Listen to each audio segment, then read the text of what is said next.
আমাদের সবাইকে নবী সাল্লাল্লাহু আলাইহি ওয়াসাল্লামের সামনে মুখ দেখাতে হবে না? একবার দেখাতে হবে ইচ্ছায় হোক আর অনিচ্ছায় হোক, আর একবার দেখাতে হবে ঐচ্ছিকভাবে। ইচ্ছায় হোক আর অনিচ্ছায় হোক কোথায়? কবরে। কোথায়? সবাইকে দেখানো হবে। আমি আপনি এভরিবডি সবাই দেখবে আমাদের নবী মুহাম্মদ সাল্লাল্লাহু আলাইহি ওয়াসাল্লামের এই নূরানি চেহারা সবাই দেখবে ইনশাআল্লাহ।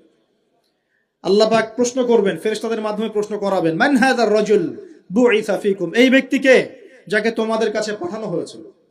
পৃথিবীতে যদি আমরা রাসূলের সুন্নাহ মতো চলতে পারি বা চলার চেষ্টা করি ইনশাআল্লাহ, সেই ব্যক্তি বলতে পারবে যে তিনি হচ্ছেন রাসূলুল্লাহ সাল্লাল্লাহু আলাইহি ওয়াসাল্লাম। আমি আল্লাহর কিতাব পড়ে জেনেছিলাম যে তিনি আল্লাহর রাসূল সাল্লাল্লাহু আলাইহি ওয়াসাল্লাম। আর একবার হচ্ছে ঐচ্ছিক। এটা কেমন? রাসূল সাল্লাল্লাহু আলাইহি ওয়াসাল্লাম হাউজে কাউসারের সামনে দাঁড়িয়ে থাকবেন।